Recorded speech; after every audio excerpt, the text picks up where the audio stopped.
Assalamualaikum warahmatullahi wabarakatuh. Jumpa kembali pada video mata pelajaran sejarah kelas 10 semester 2. Pada video kali ini kita akan membahas mengenai keterkaitan kehidupan manusia Indonesia masa praaksara dengan masa kini. Ternyata kebudayaan purba di masa lalu itu tidak berhenti pada masa itu, ternyata masih terus ada hingga sampai saat ini. Artinya bahwa kehidupan manusia itu terus berkesinambungan atau memiliki kesinambungan. Ada beberapa aspek yang bisa kita kaji nanti, kebudayaan purba yang masih bertahan hingga sekarang. Nah, untuk yang pertama nanti kita akan membahas kebudayaan purba yang masih ada hingga saat ini di bidang sistem kepercayaan. Pertama, dari sistem kepercayaan ada di daerah Tanah Toraja, di daerah wilayahnya di Provinsi Sulawesi Selatan, di mana di sana ada sistem kepercayaan purba yang masih bertahan hingga saat ini. Salah satunya adalah menyembah roh nenek moyang atau para bangsawan. Jadi di Tanah Toraja ini masih mengandalkan sistem kepercayaan terhadap roh nenek moyang. Jadi mereka menghormati roh para pendahulu mereka dengan menempatkan pemakaman roh nenek moyang atau keluarga mereka yang meninggal di dalam ditaruh di dalam tebing gua. Jadi dimasukkan di kotak-kotak di tebing gua. Nah, sebenarnya ini sesuai dengan kebudayaan purba, yaitu wadah kubur batu, menhir, dan liang tempat kubur pada masa megalitikum. Nah, tapi di Tanah Toraja ini ada beberapa benda yang menyerupai dengan kebudayaan purba seperti Borikolimuang. Borikolimuang ini memiliki bentuk seperti menhir atau tempat atau tugu, pendirian tugu. Ini melambangkan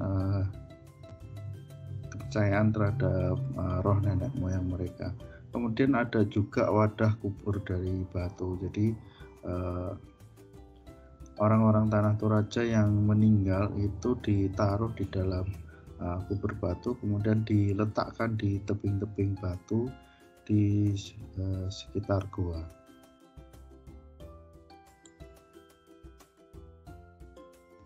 Kemudian di Pulau Jawa sendiri ada dua kepercayaan yang bisa kita jumpai yang memiliki ciri-ciri kebudayaan purba. Salah satunya adalah kepercayaan terhadap kekuatan alam dengan meletakkan sesaji seperti hewan persembahan di batu, di pohon. Nah, ini sebenarnya perwujudan dari kepercayaan pada masa megalitikum. Nah, mungkin kalian masih menjumpai di sekitar daerah kalian ada beberapa daerah yang mungkin meletakkan sesaji di pohon atau di tempat-tempat yang dianggap sakral. Kemudian yang kedua adalah pada bentuk peribadatan yang berunda-unda. Sebenarnya ini menyerupai bentuk dari punden berunda-unda pada masa megalitikum. Nah, ternyata pada masa Buddha maupun pada masa Islam, ciri khas bentuk bangunan yang berunda-unda ini masih dipertahankan meskipun sebenarnya itu ada pada masa megalitikum. Jadi di masa megalitikum ini ada bangunan yang berunda-unda yang dinamakan punden berunda-unda karena bentuknya berunda-unda. Nah, pada masa Buddha ini mereka dalam membuat candi juga dibuat berundak-undak menyerupai atau terilham dari kearifan lokal atau kebudayaan lokal setempat. Sebenarnya kalau di agama Buddha sendiri, bentuk candi ataupun kuil ini tidak berundak-undak seperti ini, tetapi kalau di Indonesia, khususnya di Candi Borobudur ini, bentuknya menyerupai dengan bunda-bunda. Kemudian ada juga Masjid Raya Agung Demak yang berbentuk limas. Kemudian terlihat berundak-undak di mana bagian bawah ini lebar, kemudian tengah agak meruncing dan bagian atas meruncing. Jadi seperti bersap-sap seperti itu. Nah, ini adalah salah satu kearifan lokal yang ada di Indonesia yang berusaha dipertahankan dari masa ke masa. Kemudian dari segi bidang sosial, di bidang sosial ini ada beberapa kampung di Indonesia yang masih mempertahankan ciri kebudayaan purba. Jadi ada beberapa pemukiman adat yang masih mempertahankan ciri khas kampung purba. Ciri-cirinya pertama adalah mereka mesti memiliki halaman yang luas untuk upacara atau pemujaan, kemudian berada di dekat sumber air, kemudian berkelompok dan berdasar kesamaan identitas. Yang keempat, cirinya adalah memiliki sistem masyarakat. Yang kelima, ada aturan adat yang mengikat seluruh anggota adat dan semua dipercaya dan dipatuhi oleh anggota adat tersebut. Kemudian ada jabatan sosial yang diwariskan secara turun-temurun oleh ketua adat. Nah, beberapa contoh kampung adat itu ada yang tadi, yang pertama ini adalah kampung adat Baduy, jadi suku Baduy yang ada di daerah Banten sampai Jawa Barat. Nah, suku ini memang tinggal di hutan dan mereka masih mempertahankan ciri khas kebudayaan mereka.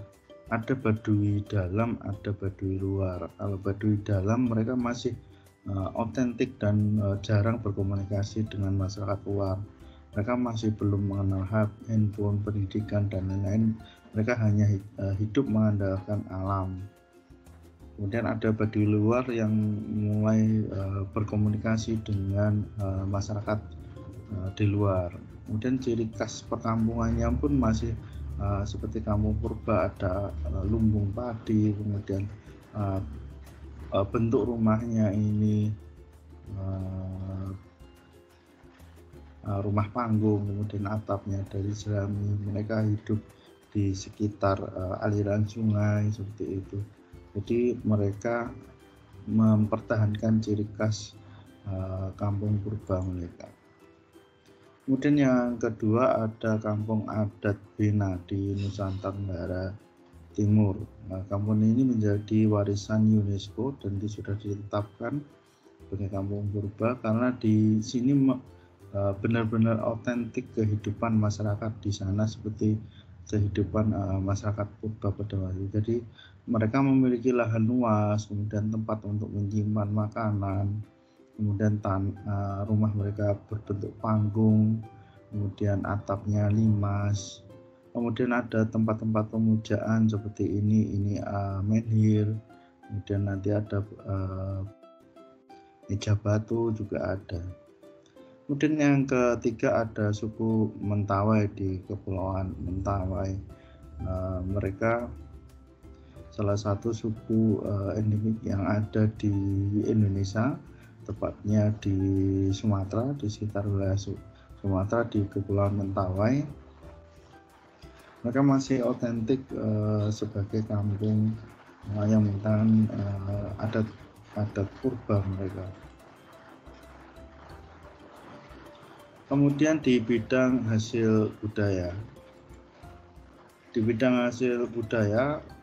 kebudayaan purba ini masih melekat di wilayah Indonesia hingga saat ini salah satunya adalah kapak batu. Kapak batu bisa kita jumpai di daerah Papua ini. Kapak batu masih dipertahankan gunanya untuk menebang pohon, merambah hutan, kemudian alat tukar perdagangan. Terkadang kapak batu ini digunakan untuk menumbuk pohon sagu. Jadi pohon sagu itu nanti akan ditumbuk dengan menggunakan kapak batu ini. Kemudian ada lagi alat pemukul kulit kayu. Alat kulit pemukul kayu ini bisa kita jumpai di daerah Watununjo di Sulawesi Tengah, kemudian Minanga, Sipapa di Sulawesi Tenggara. Fungsinya alat pemukul kulit kayu ini adalah untuk memukul kayu dan diambil kulitnya dan dijadikan pakaian ataupun pembuatan pakaian dari kulit kayu. Jadi bentuknya itu seperti ini, kemudian gunanya untuk memipihkan kayu ini sehingga bisa dibentuk menjadi kain dan akan menghasilkan pakaian. Kemudian ada pembuatan kain dari kulit kayu. Jadi pembuatan kain dari kulit kayu ini bisa kita jumpai di daerah Toraja, Halmahera, dan Nias dengan cara membuat pakaian dari bahan kulit kayu. Kemudian ada juga ada rumah adat yang berbentuk persegi empat. Jadi rumah adat berbentuk persegi empat ini menjadi salah satu ciri otentik budaya purba yang ada di Indonesia. Mungkin ini bisa kita jumpai di daerah Kupang, Atambua, dan NTB.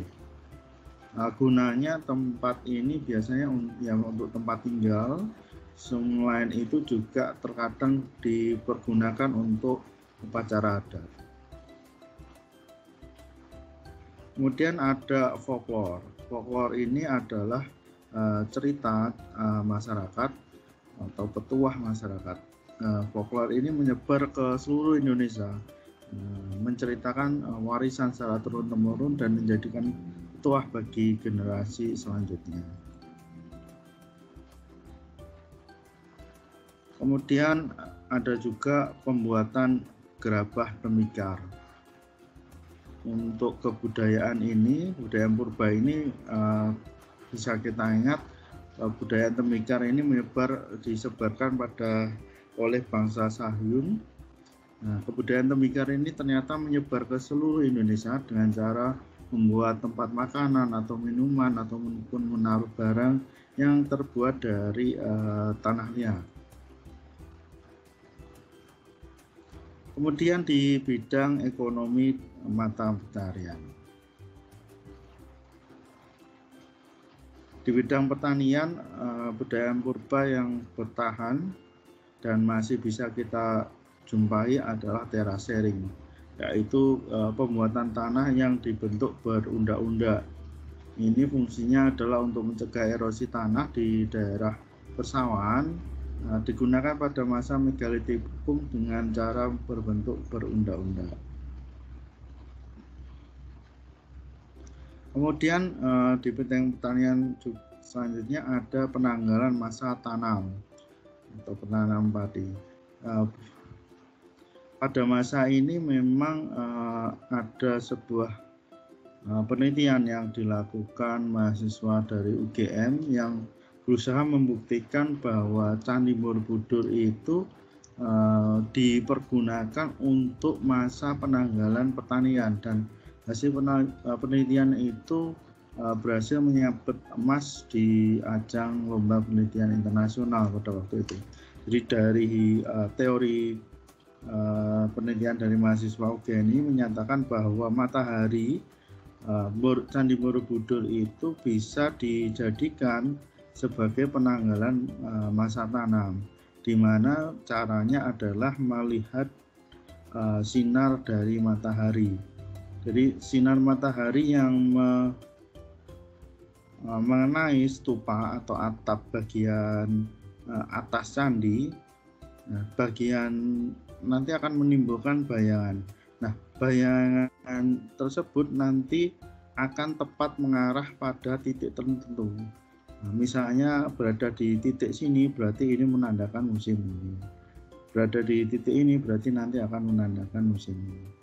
Nah, ada 3 candi yang dijadikan patokan oleh masyarakat khususnya di daerah sekitar Jogja itu, yaitu ada Borobudur, kemudian ada Candi Pawon, kemudian ada Candi Mendut. Nah, semua candi ini nanti ketika terkena sinar matahari akan merefleksikan cahaya. Jika cahaya itu atau bayangan menimbulkan bayangan, nah bayangan itu nanti mengenai titik tertentu, nanti ada lingganya sendiri, patokannya sendiri, mana itu berarti ini waktunya musim panen. Nah, itu berhasil dibuktikan oleh penelitian dari mahasiswa UGM. Kemudian di bidang nelayan, ini ada ilmu astronomi bintang untuk pelayaran. Nah, tujuannya adalah untuk menentukan arah perjalanan ketika pelayaran laut atau menelusuri hutan. Jadi kemampuan navigasi kita mengenai astronomi ini diwariskan secara turun-temurun di beberapa nelayan di pesisir di seluruh Indonesia. Kemampuan para nelayan dalam memperhitungkan arah atau navigasi ini sudah ada sejak dahulu dan diwariskan secara turun-temurun. Kemudian kebudayaan selanjutnya adalah membuat kapal tradisional. Teknik pembuatan kapal tradisional ini diwariskan secara turun-temurun dan berbentuk jung. Ini bisa kita lihat pembuatan kapal ini pada relief Candi Borobudur. Sebenarnya ini mirip dengan kapal bertadik yang ada pada masa purba pada waktu itu. Kemudian di bidang yang terakhir adalah bidang teknologi. Di bidang teknologi ini bisa kita ketahui ada beberapa teknologi purba yang masih bertahan hingga sampai saat ini, seperti hanya adalah teknik pembuatan gerabah. Kita ketahui bahwa teknik pembuatan gerabah itu terjadi atau diwariskan pada masa kebudayaan Sayun, kemudian ternyata masih dipertahankan hingga sampai sekarang dengan cara menggunakan roda berputar. Ini bisa kita jumpai di daerah seperti Sulawesi Selatan maupun di Jawa.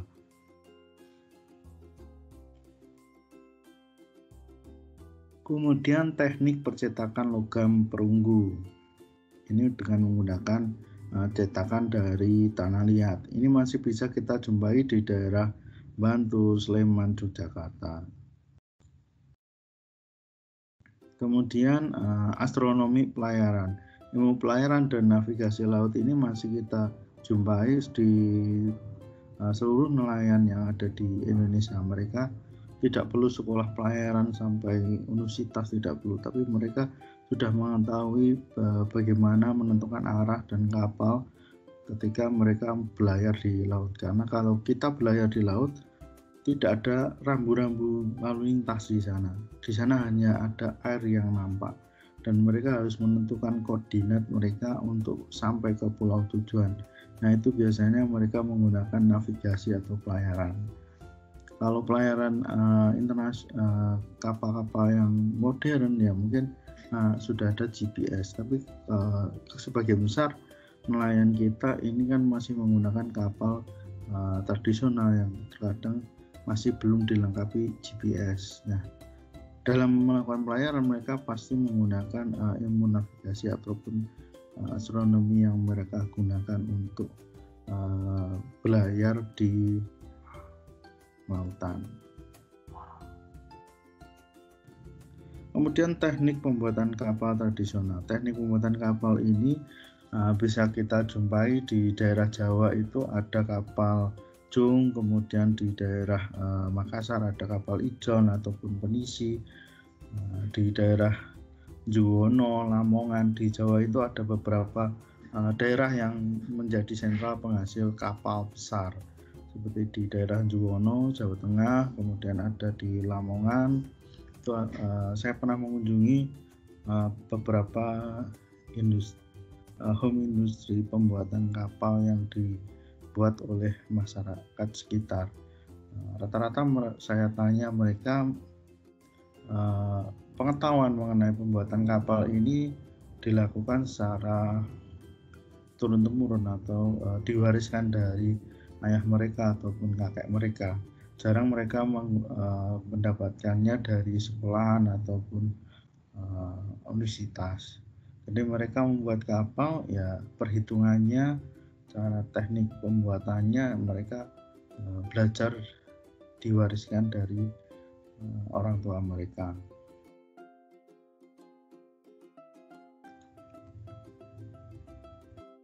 Demikian video pembelajaran kali ini. Apabila ada kekurangan, saya mohon maaf. Wassalamualaikum warahmatullahi wabarakatuh.